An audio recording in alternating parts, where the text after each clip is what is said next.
this first TEDx event that I watched just as a participant had a speaker from North Korea who now lived in South Korea, and she told the story of their escape. And I thought, this is really cool that the events are global.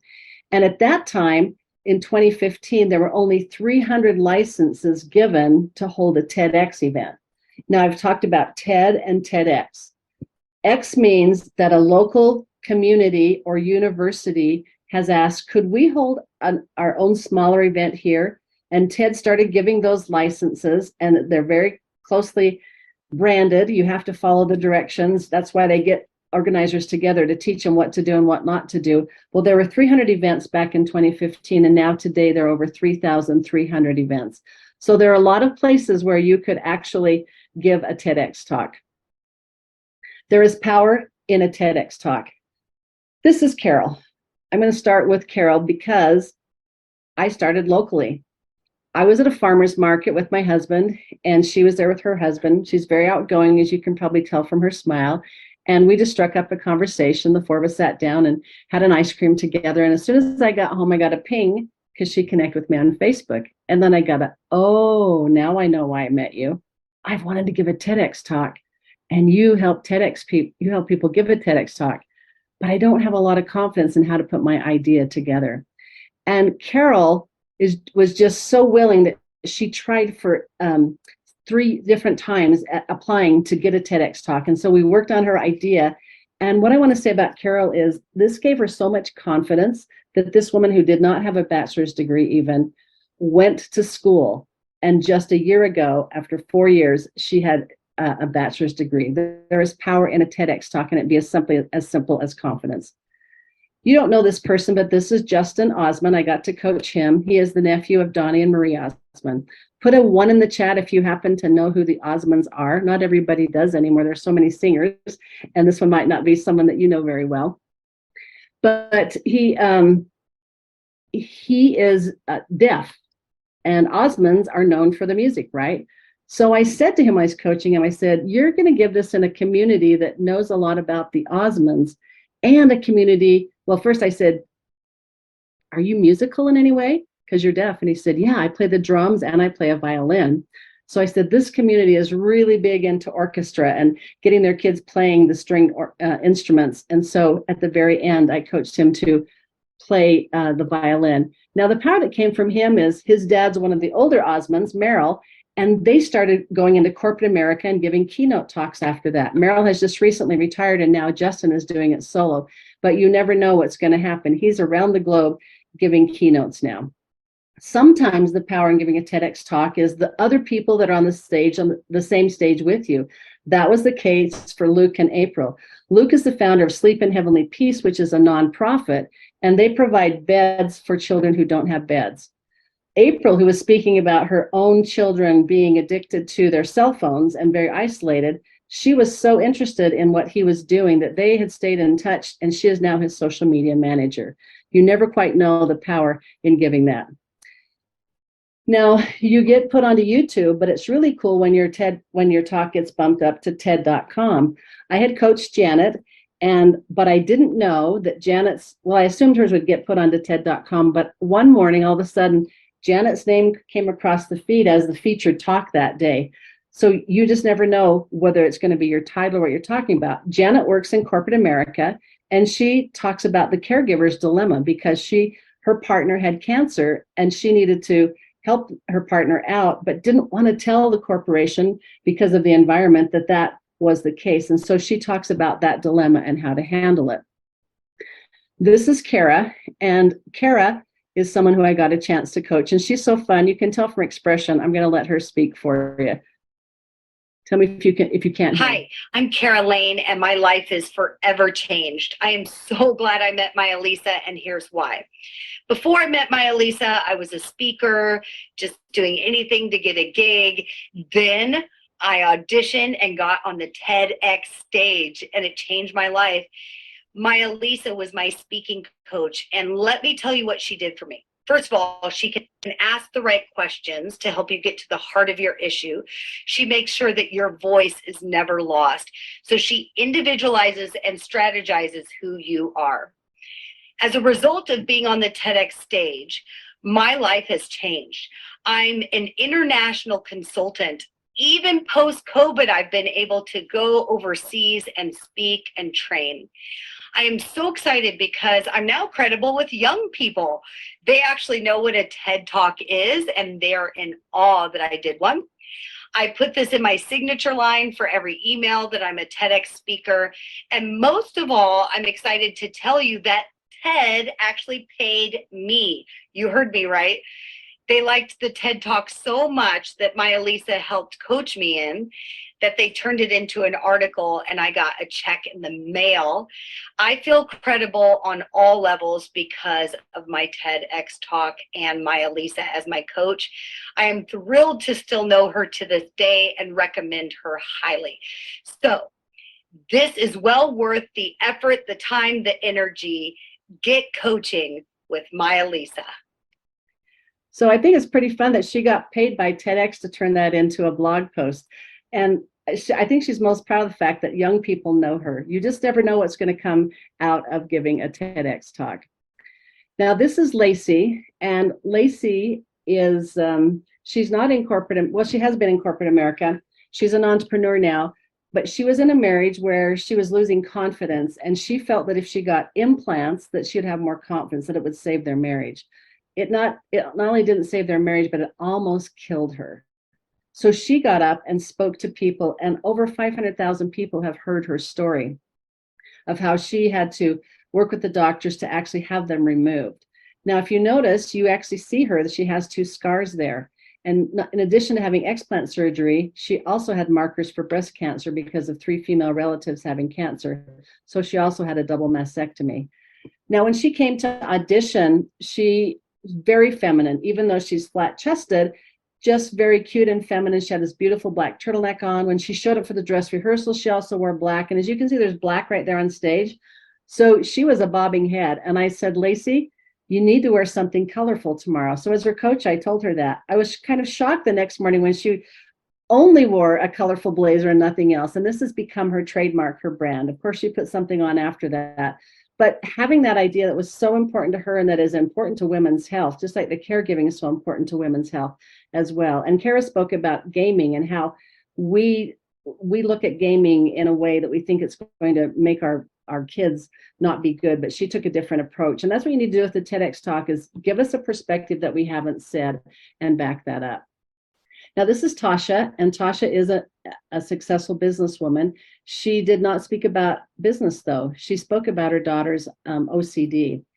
And in this talk, she shared their 20 years of experience. Once their daughter was diagnosed, they were very open with their family, the school, the neighbors at church, and the community that their daughter had OCD. And they would listen to all of these different, they were trying to find a solution that would really help her. Because if any of you have worked with OCD, and I don't have that, but it really becomes kind of like a monster in their head, as she describes it. She tells this story, but you can't just give a story on a TEDx stage. There always has to be an idea wrapped around it. So Tasha shares how her daughter, who's in her early 20s, is now coming home from the ice cream store where she works, and it's dusk or almost dark. And as she's coming home, she goes over some speed bumps. But by the time she gets home, she walks in and says, Mom, Dad, I just ran over some people. I have to go back and count the bodies and find out and turn myself in. And so there's nothing you can do to reason with them at that moment. So they have a little technique that they've come out with that's called Starve the OCD Monster. Now, not only is she helping people with OCD, but something else happened. Before I share that, though, because it's a little distracting, I'm going to say there are 2 different views. There's a TEDx counter and a TED counter. That's because hers is not only done well on TEDx, but separately, once it was put on TED, she has like 600,000, I think she's actually at 800,000 views right now. And the next thing that came for Tasha is Tasha being a businesswoman. She was at a trade show. She loves to do trade shows. And someone came up to her and they were interested in what she did. And they wanted her to talk to the president of this new company that was being built. And she couldn't get away. And so as the woman left, she just simply Googled Tasha, Her TEDx talk is on the front page. She's listening to it while she's walking back to her booth because it's, like 12 minutes or something. And she shows it to the guy there and says, I think you really need to talk to her. She became a vice president in this new company. There is power in giving a TEDx talk, even if you don't talk about your business idea. There are several different things you can talk about on the TEDx stage. You can have a big idea. You can have a small idea where it's been talked about before, but you have a new perspective. You can have a dazzle us with wonder speech. You can actually be a performer, and that's a TEDx talk. You can talk about an issue, but it has to be wrapped around an idea. A TEDx talk is not meant to be motivational. It is not meant to be inspirational. Now, it can be. It's meant to be an idea worth spreading. It's meant to be something that transforms us. So I hope that you're thinking about it. What is that idea that I would like to share from my perspective, even if I'm just focused on getting on that red dot in my community and less interested in the views that I get from it, or especially if you're interested in the views, or especially if you want to create some sort of a movement or leave a legacy with it. Anything in between works. Now, there's some things that they don't want you to talk about on a TEDx stage. They don't want you to sell your business, like you got to, do things with me only, or your book. They don't want you to sell your politics. You can talk about politics, but you can't say you have to be this party. And they don't want you to sell your religion. You can talk about religious things or spiritual things or other things, but you can't say you have to be this religion or something. And they don't want you to share your woo-woo. TED is based in some sort of science. There has to be something to back it up. You don't have to have 10 years of research like Brené Brown did to get on the TEDx stage. You just need to have an idea that, wow, this is where we're connecting the dots. When we do this, we get this. And I'm going to give you this clue. So in coaching, we go into this in depth, but it's basically saying when it comes to this, and usually TED's looking for like some epidemic or problem that's happening. This is the solution most people do when they should do this instead. So that's what we work on, is helping you get to that idea. And Tasha did a great job in giving this OCD monster called our OCD Starve the Monster idea. Now this is Anne. Whoops, we missed Anne there. And Anne was speaking herself in front of 1,000 people. She did this about every 3 months. She'd speak in front of 1,000 people. And I happened to be in the audience that day when I heard her say, and I'd like to give a TED talk sometime. So I walked up to her and I said, I can help you with that. And she has 1.8 million views, and that raised her as the expert. And also it was on her vision board. You'd be surprised how many people, when they meet me, say, oh, I've had a TEDx talk on my vision board, or that's been on my bucket list, or I've wanted to do that. Just like Carol, then the same here. So now, if you think that you have an idea in you, I'd like you to put that in the chat by just give me kind of the topic, or give me a possible title, or what the idea is. Just 2 or 3 words or 5 or 6 words that you'd want to. I'm going to stop the share here just for a second so I can see your faces and have you guys come on. So just if you're thinking, gosh, I wonder if I have an idea that would be worth getting on the TEDx stage, go ahead and put that in here. I saw Dawn on here. She's still on here. For example, she works in cybersecurity. What about the rest of you?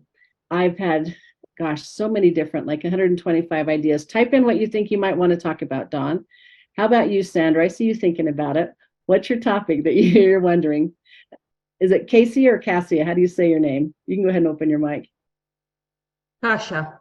Kasia? Oh, I was completely off. I'm so sorry.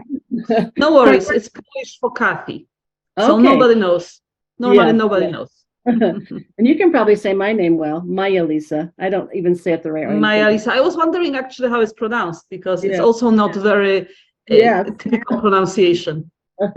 Good, thank you. Okay, so Dawn's put in here, what is the first supposed to say? Are you a parent who is overwhelmed by technology? Imagine what it would be like to have a confident conversation with your kids about technology. Okay, is that something that you guys could relate to, that you want to have a confident conversation? I had the 2 women, April and Kara, on the same stage talking about gaming, and from totally different perspectives, and both very legitimate. That is something that we're dealing with today. I was just in a conversation with a fellow colleague at the university today about social media and its effects on that. Awesome, you got 1 heart there. Deanna is saying, reducing the stigma around incontinence, challenges. Okay. And so that's the topic. And then you say, so TED, for example, they often do an international search for like Asia or Southeast Africa or something like that. And the example they give is, here's an epidemic. The epidemic is the opioid crisis. And then your idea is the little thing that you have to do to add to the conversation. So think back to TED when it was established. They only gave you 18 minutes because although it was an annual conference and you guys are used to giving 45-minute keynotes, what if they only gave you 18 minutes? And they're saying, don't talk about three things, like here are the things I'm going to talk about. And then you talk about those three things and then you say, these are the three things I talked about. It's one idea we're spreading. In fact, Simon Sinek, who I showed you earlier, his idea, he gave 3 stories. And after each story, he said, people don't care what you do or even how you do it. They care why you do it. That's what Reagan was so excited to come in and talk to me about is, oh, start with why, Mrs. Adams. This is so cool. So if you can get something that people can see there as an idea that they, even out of context, they can do something with. Okay, let's see what else you have here. I'm at that stage where I need to go back and forth between the glasses. Okay, accounting transformation. Okay, so something new like accounting has probably been talked about before, a new market need and how to know when you need it. Okay, so Erica, that's a great start. Now, if you were applying to my, well, I don't have a stage, but if you're applying to a TEDx stage, I've helped out with several of them, then you have to, although here I'm just saying the topic, there you have to actually spell out what the idea is so that they know. You can't leave it as a mystery. You can't be too academic. You can't be all over the place. Not saying that yours are, but it's just triggering me to share that tip with you that when you apply to these stages, it's got to be really clear and do it in like 50 words or less. Do it as a sentence, a takeaway, like people don't care what you do. They don't care how you do it. They care why you do it, or that's how they buy. Okay, so thanks for triggering that for me. Educators are professionals. So educators love what they do, but they need to also love themselves. So you're not even going to be talking about the kids in education. You're talking about educators. So you've got to know your audience and who you're working with. Just like Janet, who I showed you, here she is in corporate America, but now her partner needs her and she is afraid to have that conversation of self-care. So this is kind of self-care for educators instead. Great. That'd be a good one to develop. Kasha, right? Yours said human ingenuity can solve our biggest problems. Okay, so perfect topic. And then especially if you can show that there is a problem with it right now, like I assume it has to do with AI, something possibly, I don't know. It does, but AI can help. Okay. To improve human ingenuity. Yeah. So if you were to go to TED.com right now and scroll down on the top page, about 2/3, there are several AI talks. So what you want to do when you have this topic, every one of you, is to go to TED.com and look at what's being said. So you can research by topics there, and then you can even use ChatGPT and say what are the top 10 TED Talks given about education, caregiving and education, or back to Dawn's, or in the accounting or whatever. And then you start to see the gap and see if that's a gap that you feel.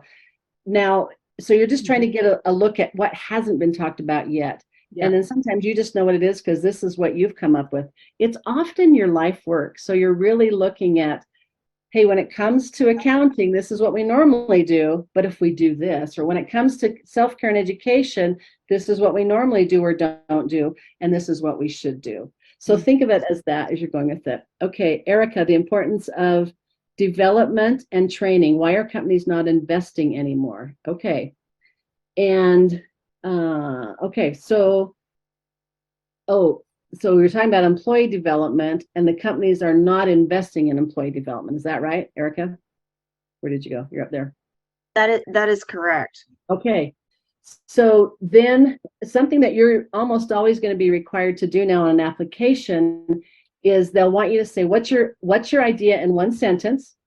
Now there'll be another box that says, now tell us a little bit more about it. And then there'll be, give us a 60-second video where you pitch your idea. They'll all say it a little bit different. So when Amy introduced me, she said, my words, that 95% are rejected.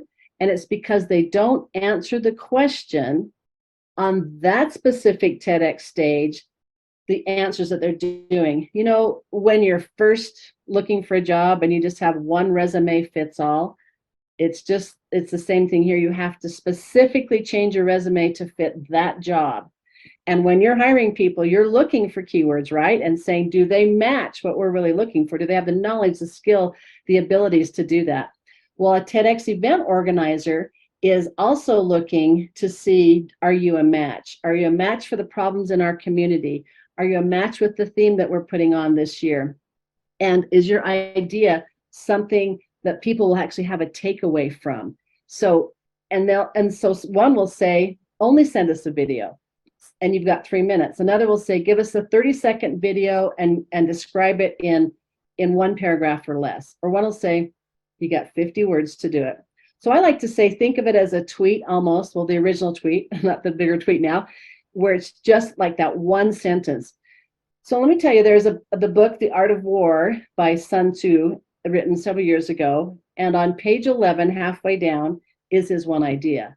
And that is, all of warfare is deception. The whole book is written about that. So you can say that, and out of context, you would know what warfare is about and how to deal with that. And you have several different ways to do that. So write your idea in a way that out of context, people can get help from it, and they never have to use you to buy it. So here's an example. Amy Cuddy, who is a body language expert and teaches at Harvard. I don't know if she's still teaching there, but she did at the time. And she's talking about posture and body language. And if I only read her title, let me see if I can remember exactly, your body language may shape who you are.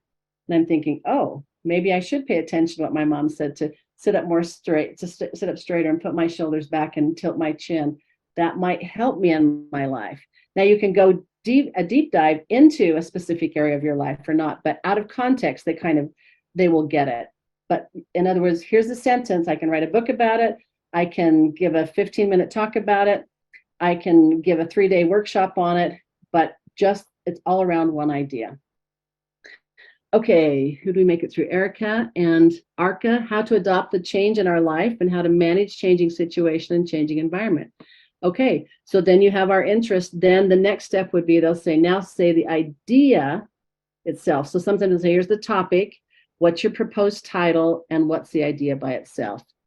So how to adopt the change in our life and how to manage changing situations and a changing environment. That's, the one constant in life is change. So you go and think about, here's a dilemma, is you can see what's been said, you can go to a chat GPT or Bard, but really it comes down to, what is your experience? What is your perception? Where do you see the gap? What different angle do you see it from that somebody else doesn't? Okay, thank you for putting these in. So this one is about, Vicki, yours is the power of discomfort, willing to feel it for growth. Oh boy, I've been trying to feel things and letting it get me to grow. So I'd be really curious to see where you take that then, and how. I want to tell you that when I very first helped at the local TEDx Rexburg stage, they had done it 1 year when they asked me to be their speaker coach. And that's how I got started, was locally. And so I went and looked at the speakers. I think there were 8 of them, and most of them are professors here from the university. But there was one that had many more views than the others. And I thought, oh, I bet it's his title, because he challenged my perception. His title is How to Lose Your Self-Esteem. And I thought, is this clickbait?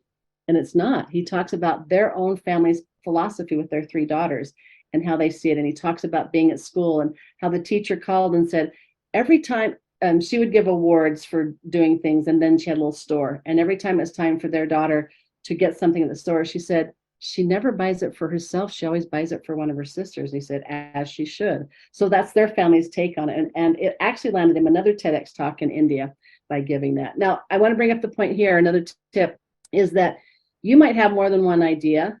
If you apply to several stages and you happen to get chosen, because you're sending them all out at the same time, typically, and you get chosen to 2 or 3 of them, you have to have 3 different ideas. It can be in the same industry, and you talk about this aspect at one, you have to do a different one here. TED does not like you to give the same idea. And so you have to have some other ideas worth spreading in the same or completely different. So that was another thing I wanted to mention. Okay, So discomfort, communicating with animals protects us from losing our humanity to AI. Okay, so obviously this is a great time to talk about this if you're tying it to AI, Sandra, because it's just exploded, right? And it's going to be more and more. So go ahead and open your mic and just tell me just a little bit more about what you have in mind there. Working it out. Yeah. Communication and personal leadership coach. And part of what I do with Peace Resistance is I actually pair leaders with horses. So specifically horses, and I could also talk about dogs and other animals in nature in general. I mean, I have associates that work with animals in zoos and sanctuaries. And so there could be more to it than that. But even if I just talk about what I know about the science behind horses and people being around horses and what and that. I love what you said, what I know the science behind. And then again, go to TED.com and see what the best talks on that have talked about. But see, those were given before, and now we've had the explosion this year of AI. So then you've got to relate it to AI, and then they're much more interested in it, even if it's been talked about before. That's great. And it has. I've seen it talked about before in different areas of the world. Mm-hmm.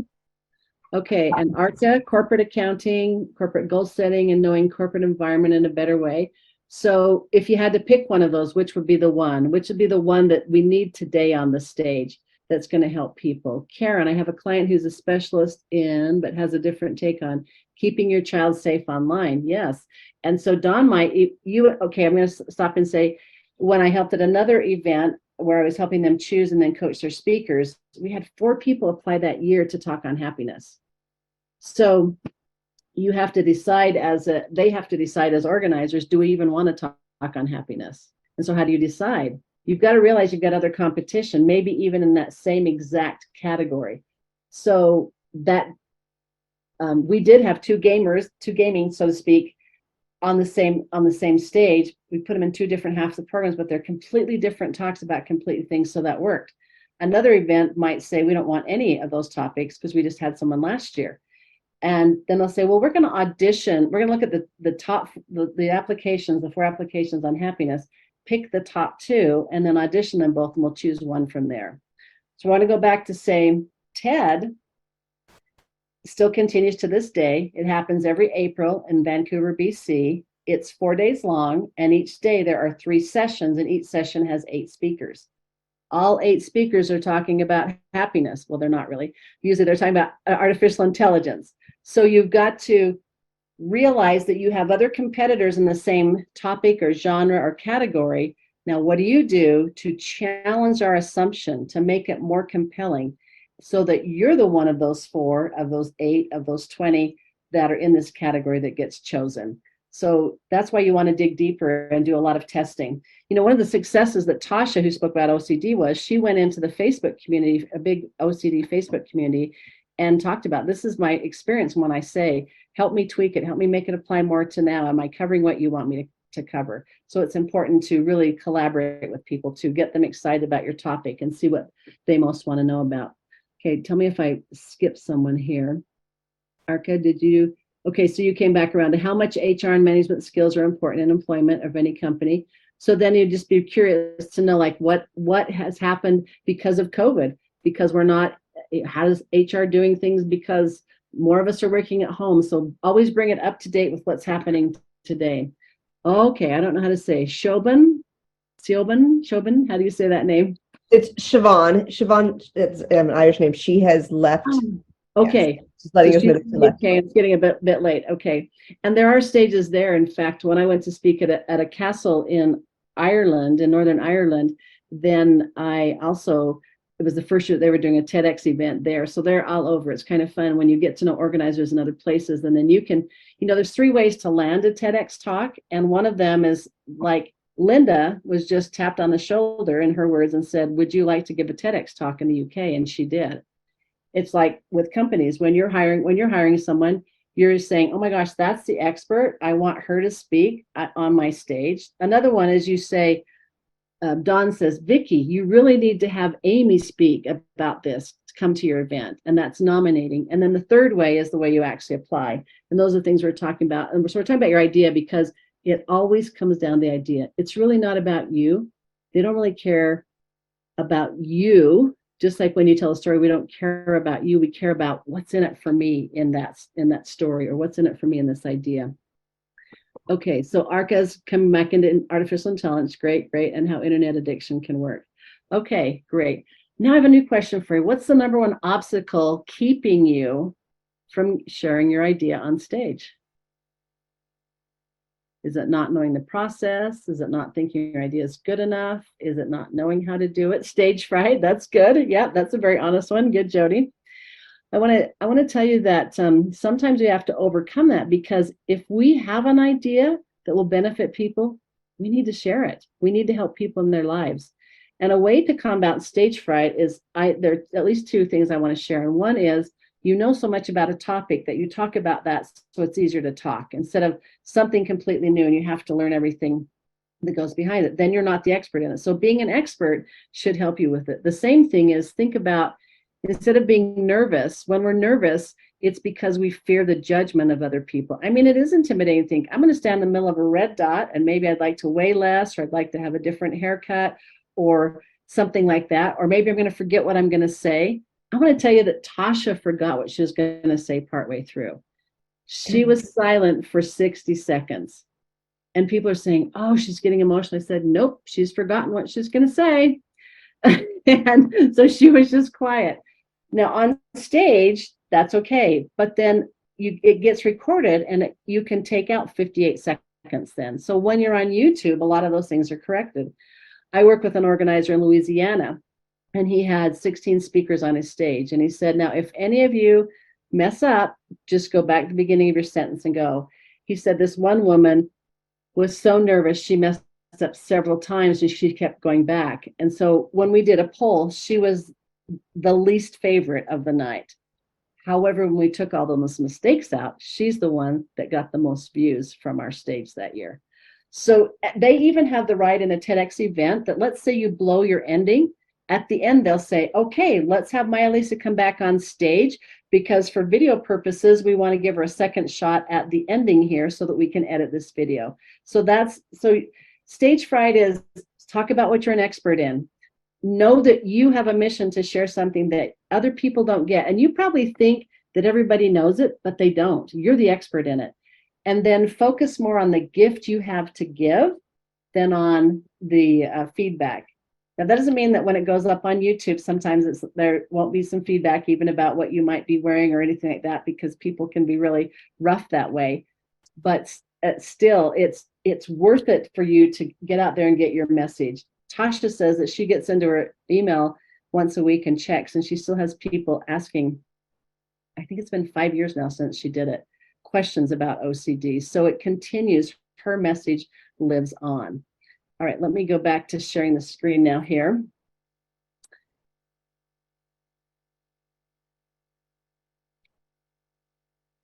That is not where we're supposed to be, sorry. Where did it go?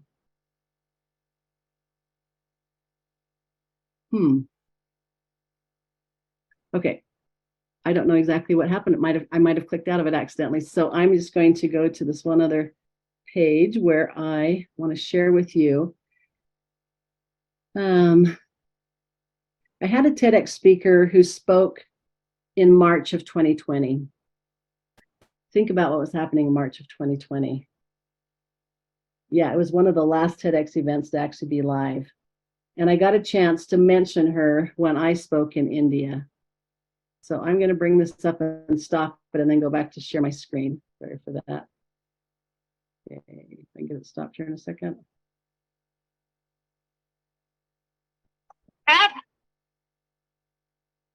Okay, the word was after. Right, here we go to.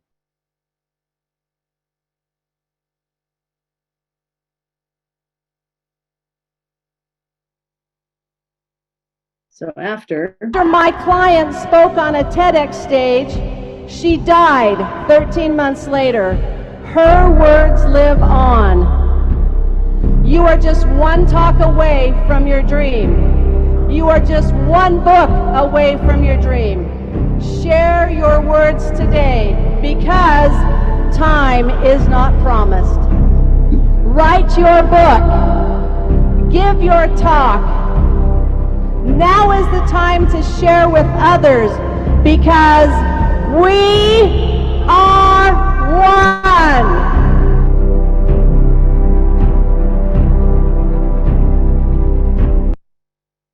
So I am so glad that she spoke, because it was such a surprise when she died just 13 months later. And that's why I'm so passionate about people getting their message out there now. I'm going to get just a little bit more personal and say that my kids and I lost their dad to COVID during that time, and he died with his book inside of him. So don't wait. Time is not promised. Now, I did get a really cool thing happen. He used to work for Stephen Covey, and he set up his video program. And so even though that particular book didn't get written, and this what that I'm going to share with you now happened before our children were even born. Sorry, you shouldn't tell a story you haven't emotionally healed from yet. Anyway, I met someone who worked with him. He came to the university and I didn't know he was coming. And I just said, did you know we lost Brad? And he said, no, I didn't know. He says, I need to share with you. I need to share with you that Brad's contribution. He said, Brad set up, it was only Stephen could talk, and then about 6 other people. But the way we scaled his stuff was Brad put together a training program. And that was then has been going around the world. So this has been 30 years now, not quite 30 years, 27 years. He said, Stephen Covey's 7 Habits has sold 30 million copies, but the training program that your husband put together has reached 500 million people. I'm really passionate right now about finding people who have even given a TEDx talk and want to leave a legacy. And if you know that you have something to share and you can overcome that stage fright and you can work to get clear on your message and move past your perfectionism and know that you have a gift to share that could impact the world, then I'd love to help you with that. Just like I walked up to Anne that day and said, you want to give a TEDx talk? I know a little bit about that. I can help you with that. And she has almost 2 million views. Now, I can't promise you 2 million views. You might only get 300 views or 3,000 views, but I certainly would love to help you get it out to 3,000 or 30,000 people or something like that, if that's of interest to you. So yes, time is not promised. Give your talk today, write your book today, whatever it is, share your message. Because I think about, Dawn, with how you can keep kids safe. And I don't remember the name of the other person who's keeping kids safe, but we need many of you being those messengers getting it out. And although you can't really sell your business or your book or your, and you have to have science behind it, you can find a way to say it. It's 10 minutes. It's 10 minutes that you could change someone's life. Wow. Well, thank you so much. I don't know about you ladies, but my brain is like, I have all these little ideas and I'm writing down, and I am so thankful that Maija-Liisa was able to share her great stories about just your one talk away and just the tap on the shoulder that you get, that little hand of the universe kind of moving us along. So I appreciate everything you've shared. And ladies, thank you so much for joining us today. I encourage you to check out, thank you for that. I encourage you to check out Leadership Global if you've not already. For those of you who are guests today, I'm going to paste that into the chat, for everyone to check out, as well as some of our social media accounts that you're welcome to look at. And if you haven't already, you can share and connect with other women around the world. Think about that. Siobhan, I think she's in the UK. I've got, this looks like folks that are in Asia as well. What a great way to connect around the world. And that's what's been so fun, Amy, is like I started just here in my little town when they found out that I was teaching public speaking. And now I have clients. That was the other thing on the rest of my slideshow is I have clients in Australia and in the UK and in Canada. I have several in Texas. I have them in, New York. And I want to tell you about Donna. Donna is someone that I met in a networking group, and she joined my group coaching program. I've got another one starting here in just a couple of weeks. And so if you sign up on the calendar, I'd be happy to talk to you about it. And within 3 weeks, she had just taken everything that I'd said, and she'd already gotten the audition. And 2 weeks later, she got the yes. And then 3 months later, she's on the TEDx stage. And today she's not in New York. She's in Las Vegas at an education conference with someone else and receiving an award. And her idea about education actually landed her a new job as well. And now she's doing these fun things. You just don't know the power of a TEDx talk. And it can be something as simple as you stood on the red dot, you got a few views. But like Kara said, she puts it in her signature line. When you're on Clubhouse, when you're in any bio, you just put TEDx and they're like, wait, you gave a TEDx talk? That is amazing. That is amazing. Well, thank you so much. It is about 3 minutes until. Are there any other questions for Maija-Liisa or anybody else? Before we and Thanks so much. I kind of do the questions as I go along by kind of answering. Absolutely, absolutely. But you're welcome. I'll put my email in here as well. If you have a follow-up question, I would be happy to answer that for you. And I'd encourage you to download those top 10 tips. And if you want to talk about it, then you can fill out that application and we can visit. But I know you have an idea within you, and don't wait, because time is not promised and you have something to share with the world. Thanks for letting me be here. Thank you, ladies. Maija, I did not record the very first part of it, I'm sure you know. So I didn't know if you have a few moments to go back through. I think the part that was that would be just like being at a TEDx event, right? Oh, I messed up, so let's fix it now. Exactly. So I don't exactly remember where it is that we had stopped, but it was, I think the picture of you with Barbara was still on. I think that was, and it was just like the next step. So I don't know if you want me to redo the intro that I've done. I can do that in the very beginning as well, because it might need to be on there. I don't know. But if you're still on before you go off, you want to say one thing you got out of it, that always gives me good feedback on what was most helpful, because that's what I'm here to do, is to serve you. Yeah, welcome any feedback. And I'll save these and make sure you connect with each other, because there's certainly power in connection. Absolutely. Thank you. Well, be safe, RK. No driving crazy while on the Zoom call. Okay. So should we just keep it rolling and then you'll edit it, or do you want to stop? Yeah, they'll edit it. Okay. So I need to bring back up my slideshow that I accidentally closed. So just give me a second here. No problem. While you are doing that, I'm going to talk a little bit more about this and say thank you for joining me today for this Impactful Leadership Global event, The Power of a TED Talk with Maija-Liisa Adams, founder and CEO of Maija-Liisa Speaks. And I am Amy Schmidt, facilitator for today's Accelerate webinar from Leadership Global, a confidential, supportive, and private community for influential women all around the world. In Leadership Global, we create and support a personal and professional breakthroughs and guide women to greater levels of leverage and freedom. As a member of Leadership Global, you have the opportunity to be inspired and motivated by other women leaders who will cheer, counsel, and support you to greater levels of success and impact.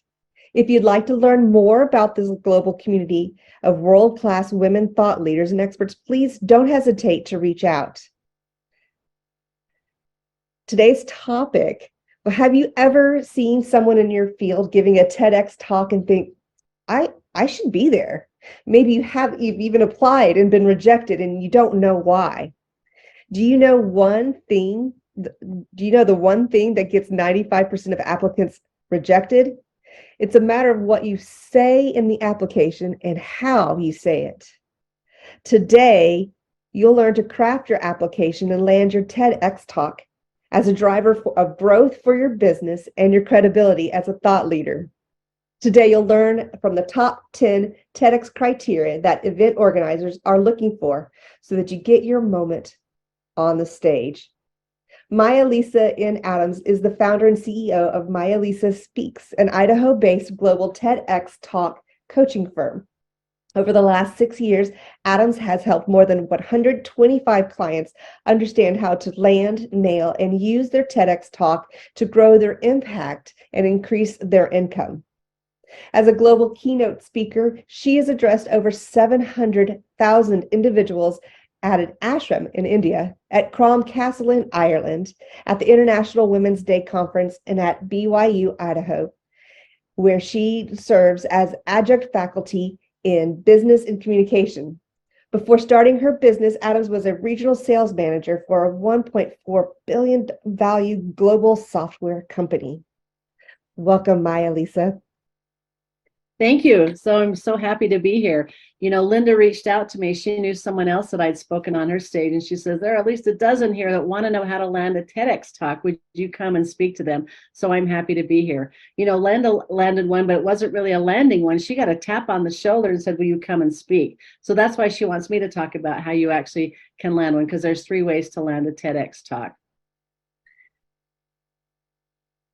So I want to talk to you today about the power of a Okay, hold on a second. Hope they can edit that part again too. I had the right one up here. Oh, where'd it go? Keep moving out of there. I think it's because I go to full screen. Okay. Yeah. So edit this little piece out, guys. We're gonna go there again.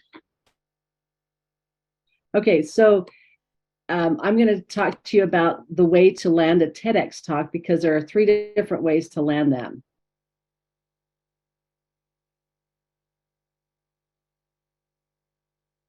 This is my dad, and my dad ended up giving a talk. He didn't expect he was going to give a talk, and with the dream he didn't know that he even had. You see, my dad was a farm boy from rural Idaho, and you might ask, how does a farm boy from rural Idaho get to know Ronald Reagan?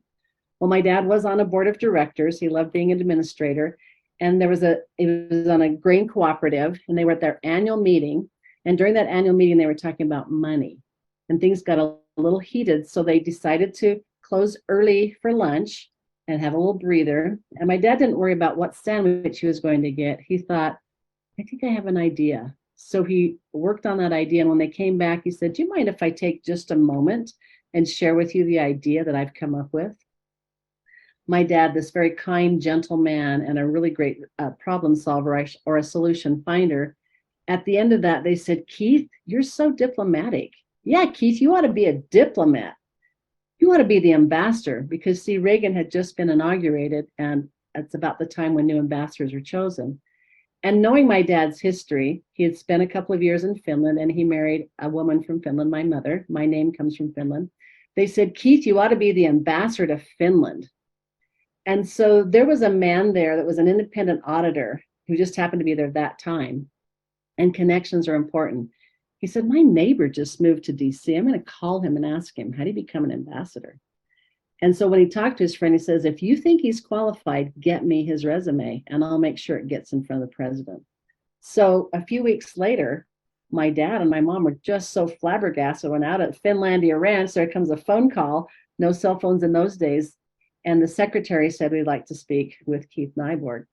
And then when my dad got on the phone, President Reagan came on and spoke for a moment. He said, Keith, would you do me the honor of representing myself and the United States of America as ambassador to Finland?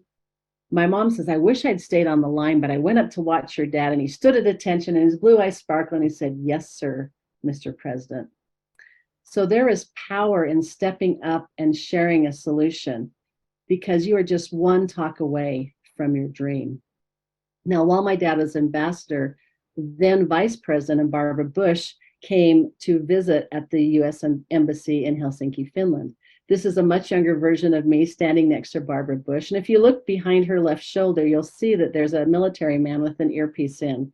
I learned that Barbara Bush has a sense of humor, because while she's has her arm around me, she's saying, you can see her lips moving a little bit, hey, she's single and cute too. You ought to ask her out while you're here. My face became red.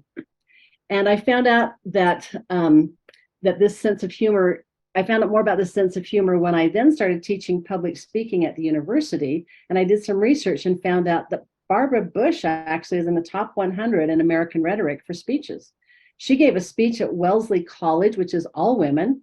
She was their second choice and of a different political persuasion than most. But yet in the middle of that, she, who's now the wife of the President of the United States, says, and who knows, somewhere out in this audience may even be someone who will one day follow in my footsteps and preside over the White House as the president's spouse. Now listen, and I wish him well, which went over fabulously at Wellesley, this all-women's college. So she gave a talk too that landed her there. Now, you probably know Brene Brown. Brene Brown didn't even know that she was going to be recorded when she gave her TEDx talk, but she was asked to give a TED talk 2 years later, and she had 4 million views. So it's not about giving it to become famous. If we give with the giving heart, then things will come back to us. Also, she had done 10 years of research on shame and guilt and was able to develop the outcome of that, of being vulnerable, saying that there's power in vulnerability. Think we're good there? Okay. If you want me to, I can do. Yeah. If you want me to, I can go a little further on Simon Sinek, but if not, go through the Simon Sinek part just in case. Okay.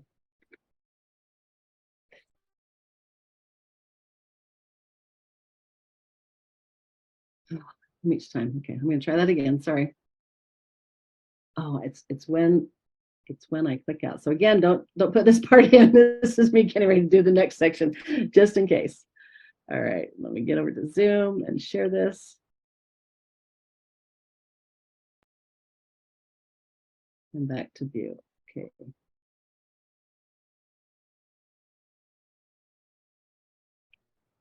Brene Brown has become a household name for many women, and her influence really lives on. She has all of these books that she's now written, and women meet around the world in little workshops to talk about the things that she has done.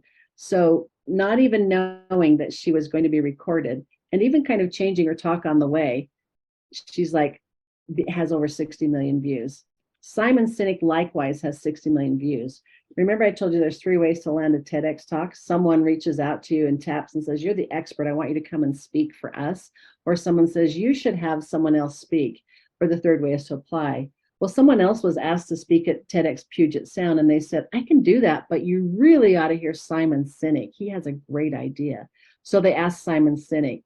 And Simon Sinek was someone who I use as a great example of an idea. The short version of his idea is start with why. When you're sharing your TEDx idea, you want it to be something that out of context, people can hear that idea, like there's power and vulnerability, Brene Brown, or start with why, Simon Sinek, and do something about it even without listening to your TEDx talk. So this was pretty exciting because I didn't even know that TEDx talks were happening. And I had a student come running in and say, Mrs. Adams, do you know about Simon Sinek? Or do you know about the golden circles? And so he told me about Simon Sinek, and that had made a lasting impression.